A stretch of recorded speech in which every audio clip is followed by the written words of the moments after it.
Sanibona bafethu uVanelo. So I'm here to provide the updates ku-coach weMamelodi Sundowns uMiguel Cardoso, yabo. So this is following after his defeat against the Pyramids SC. Njengoba edliwe nje ku-CAF Champions League final, ucoach ne-team, yabo, i-team ayikho happy. Angifuni uqamamanga, i-team management ye-team ayikho happy. I'm not talking about the players here. I'm talking about the management because Miguel Cardoso i-main target yakhe wakumele ayiwine ngosikhathi eqashwa eMamelodi Sundowns kwakumele awine iCAF Champions League yabo iyona into eyibhaliwe lapha bajwayele ukuyiwina ileague ama-Cubs yes abajwayele ukwawina ama-Cubs but the main priority kwakumele awine iCAF Champions League yabo team ayikho happy but ke bamnikezile ithuba lokuthi akwazi ukuyileader i-team iyodlala kwiCAF not iCAF per se but iClub World Cup yabo lezo udlala nje I think next week if I'm not mistaken. So bamnikezile ithuba lokuthi ahambe no Steve Komphela because firing the coach right now I don't think yabo the board doesn't think it's a good choice to fire coach right now because ngebasithole isikhathi esiningi so kuhambe beyobheka coach ozo replace uMiguel Cardoso isikhathi esincane to prepare the team to go and play against ama club amakhulu lapha yabo that will seem unprofessional if I'm not mistaken because how can you fire a coach yabo a week before iClub World Cup yabo so i-team ngeke izenze kahle masifika lapha because ucoach akasekho you cannot trust ucoach njenge Steve Komphela to lead iclub njengemamelodi Sundowns kwiClub World Cup yabo so Miguel Cardoso unikeziwe ithuba lokuthi ahambe ayoqeqesha lapha yabo ayoqeqesha iclub iMamelodi Sundowns but on one reason kumele impress iboard yabo kumele akhombise ukuthi why kumele abe ucoach weMamelodi Sundowns next season yabo uma engenzi kahle lapha neSundowns uma engayiwini ama group games yabo ama group stages eClub World Cup maybe afike kuma knockout stages maybe reach semi-finals yabo iboard mhlambe ingagculiseka lapho but ke yena uma eqhubeka engenzi kahle kwiClub World Cup I don't think iboard izomhlalisa uMiguel Cardoso yabo uMiguel Cardoso akusiyena ucoach lo ohlala isizini ize iphele kuma club afika kona yabo akusiyena umuntu oyiqeda isizini akusiyena umuntu oqeda mhlawumbe ama season awu2 ucoach nje lo ojwayele ukuxoshwa here and there yabo but ke iMamelodi Sundowns decide ukuthi imgcine ucoach yabo decide ukuthi umgcine ucoach yes ningabona eshuthe no Thembazwane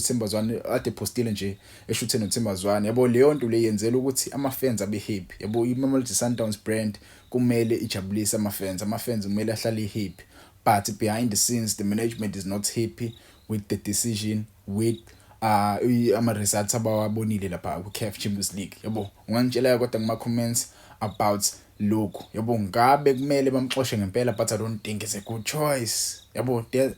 that's me I don't think it's a good choice usibamxoshe coach yabo coach kumele ahlale right now yabo ngabe kuya understand ukuthi mhlawumbe bayidlala iClub World Cup yabo it would make sense yabo because remember when they fired uManqoba Mnqithi the reason why they fired uManqoba Mnqithi it's because he lost the Carling knockout and he failed to win ama group stages CAF Champions League yabo he wasn't performing very well kwiCAF Champions League group stages yabo so they thought maybe mesiqhubeka simnikeza isikhundla sokuthi abe ucoach uManqoba Mnqithi we won't even win the group stages we won't even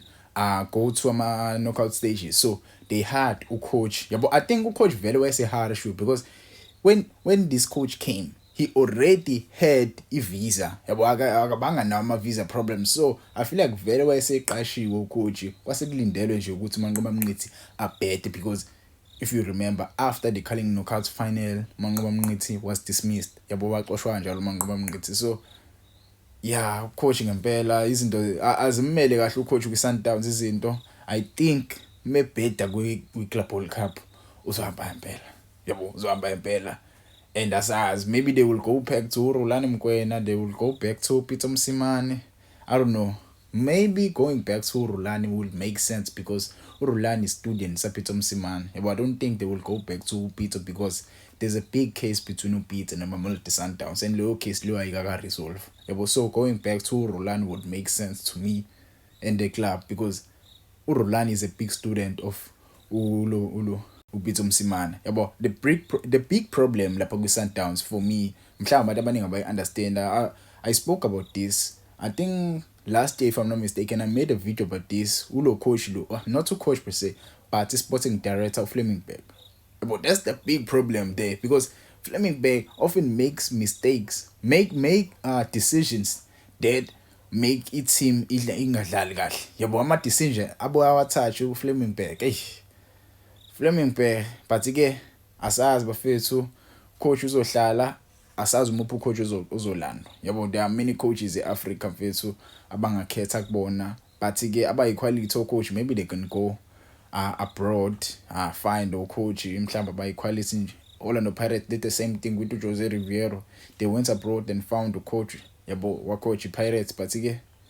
hey, this is Sundowns. They do things their own.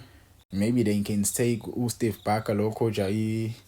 Stelis. Yabo maybe can change team yabo asas but ke bafethu any coach or coach okubethwe angayicoach Sundowns enze kahle. Sundowns inequality. Yabo iSundowns inequality eningi. Yabo but ke that's a story for another day bafethu. Ngiyabonga bafethu uVana Sports nongakhohlwa usubscribe ulike.